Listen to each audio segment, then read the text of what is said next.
স্বামীর উপার্জন কম হলে স্ত্রী চাকরি করতে পারবে কিনা। অনেকে বলে প্লেট থেকে পড়ে যাওয়া ভাত কুড়িয়ে খেতে হয়, কারণ পড়ে যাওয়া ভাতের ভেতরেই নাকি বরকত থাকে। কথাটা কতটুকু সঠিক? নামাজের ভেতর যদি দেয়াল ঘড়িতে চোখ পড়ে এবং কয়টা বাজে তা জানা হয়ে যায়, তাহলে নামাজ সহি হবে কিনা। মাহফিলে আজানে মসজিদে নামাজ পড়া জায়েজ হবে কিনা। স্বামীর উপার্জন কম হলে স্ত্রী চাকরি করতে পারবে কিনা। স্বামীর উপার্জন যদি কম হয়, তাহলে স্ত্রী যদি শরিয়ার সীমানা মেনে উপার্জন করতে চান, চাকরি করতে চান, সেটা পর্দা রক্ষা করে হালাল চাকরি করতে চাইলে করতে পারেন, কিন্তু এটি মূলত স্বামীর কর্তব্য।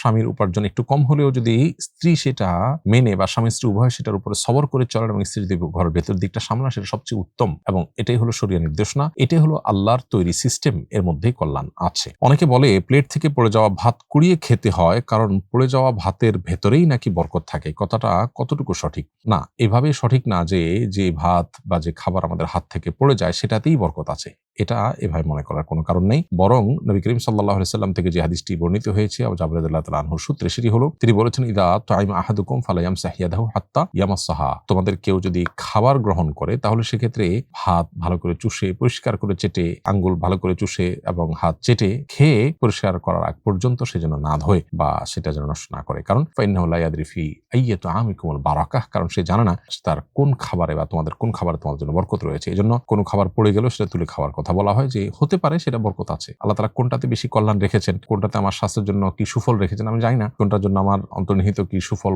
বারাকা আল্লাহ রেখেছেন আমি জানি না। এজন্য সবগুলো খাবারকেই খুব গুরুত্বের সাথে খাওয়া উচিত এবং কোনোটাকে ফেলে দেওয়া উচিত না, কিন্তু যেটা পড়ে যাচ্ছে ওইটাতেই বরকত আছে এমনটি কোনো হাদিসে কিন্তু নেই। নামাজের ভেতর যদি দেয়াল ঘড়িতে চোখ পড়ে এবং কয়টা বাজে তা জানা হয়ে যায়, তাহলে নামাজ সহি হবে কিনা। নামাজের মধ্যে ঘড়ির দিকে চোখ পড়ার কারণে আপনি ইনফরমেশন পেয়ে গেলেন বা কোনো লেখার দিকে নজর গেছে, লেখাটা আপনি মনে মনে পড়ে ফেললেন বা লেখাটা সম্পর্কে আপনার ধারণা হয়ে গেল, তো এটার কারণে আপনার নামাজ ভঙ্গ হয়ে যাবে না। কিন্তু এভাবে নামাজের মধ্যে অন্য কোনো লেখা বা ঘড়ির টাইম এগুলোর প্রতি মনোযোগ চলে যাওয়াটা দোষণীয়। এই জন্যই নামাজের মধ্যে মানুষের দৃষ্টির সীমানায় এমন কিছু রাখা উচিত না যেটা তার মনোযোগকে নষ্ট করতে পারে বা অন্য দিকে তাকে মনোযোগী করতে পারে। নবী করিম সাল্লাল্লাহু আলাইহি সাল্লাম সহিহ বুখারী বর্ণিত একটা হাদিসে আছে যে তিনি একটা কাপড়ের টুকরাতে নামাজ পড়েছেন, নামাজের পরে বললেন যে তোমরা এই কাপড়ের টুকরা কে আমাকে দিয়েছো, এখানে নানা রকমের নকশা আছে যেটা আমার মনোযোগকে নষ্ট করছে, এটা সরিয়ে অন্য আরেকটা সাধারণ কাপড় আনো।